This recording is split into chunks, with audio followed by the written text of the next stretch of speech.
Well, having gone through several units in the course already, this particular unit is going to focus on not exactly the communication that we use. We've already talked about memos and we've talked about business letters. I'm interested in how we respond, how we reply. One more thing I've mentioned in class over and over again: English fundamentals for business, and to some degree, written communications and some of the other courses I teach, I really view as management training. You are taking this class not just to get a high school diploma, but you're going to be in a position, maybe as a business owner or somebody who's being promoted, where you have to work with coworkers and customers.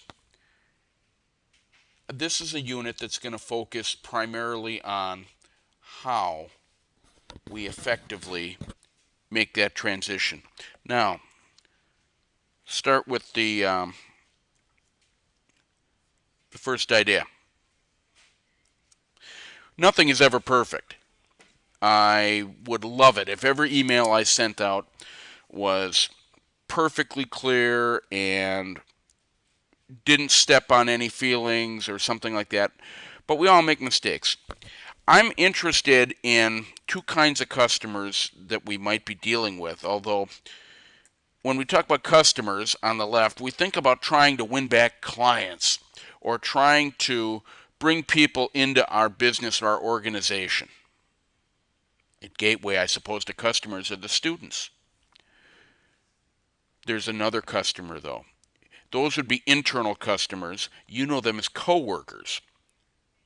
How often do we have to fix something that we said or that we sent out, or a message that was misunderstood, either to win back a customer or to make things go more smoothly with our coworkers? And that's what this is about. Now, if we do something to drive customers away, a poorly written letter, a careless interaction of some sort, bringing them back is going to be reactive. It's going to be damage control. We have to fix a problem. And it might be that we didn't think through what we said or what we wrote, and it takes a great deal of effort to bring those people back. That's the worst thing a business owner can do: lose a customer. Instead of trying to respond, how about if we try to prevent that problem in the first place? Instead of having a great big mess to try to get our hands around, I'm interested in taking the time to consider our audience, to consider the message, and in this day and age, who that message is going to be shared with. And this unit builds itself around that idea. If we choose the correct format in media, we avoid mistakes and misunderstandings. Think about it a minute. A lot of recent graduates go into a workplace and they haven't really given the thought that the computer they're using is owned by the company and that the emails and the correspondence, whatever they put on that computer, whatever sites they visit on that computer, belong to somebody else. The same is true in communications. If I send out a letter on the stationery of my employer, it becomes a formal document. Not every problem needs a formal document. More importantly, not every problem or solution, I should say, speaks for the organization. You have to think about who your audience is. Does the message speak only for you as the person sending a letter? Or does it speak for the entire organization? I guarantee you, if I started to mail things out on Gateway stationery and put my name on it, there'd be a lot of questions and I'd probably get into some trouble. I have worked in nonprofit organizations where speaking out without the help of the marketing department or those in charge of the entire programming area. That was cause for reprimand and maybe even being fired. Um, who's the audience? Who owns it? How about emails? The audience is different between sending a letter out on behalf of the entire organization and sending an email out.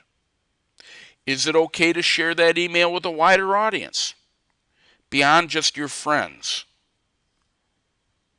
Who owns that message? Again, if it's on a company computer, you might have an issue.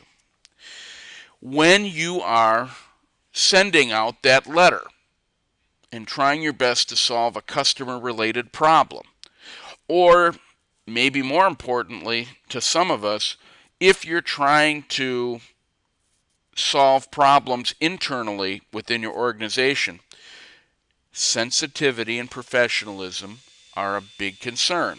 Sensitivity means, have you really sat down and thought about, on a personal level, how the reader is going to be affected by the message? Or are you dehumanizing people? Are you somehow reducing them?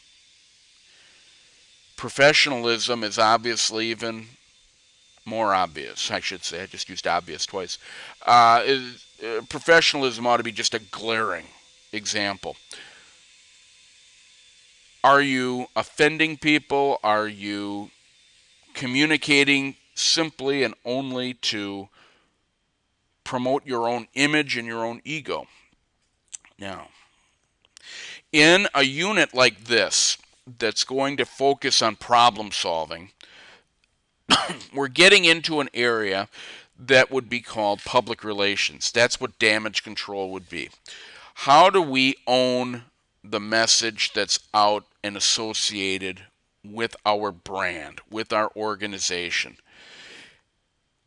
So as you look at documents in this unit from Thud University, the keyhole I see the world through would be higher education, so we have that. I want you to think about the role you would have as a leader in the organization. It's one thing to teach you in a class like this how to write a complaint letter, but this is a unit that's going to talk about how you reply to a complaint. And how do we try to be our best and maybe pass along news that isn't good or try to repair problems that have already been made. Enjoy the unit and try to have some fun with the clips. Thank you.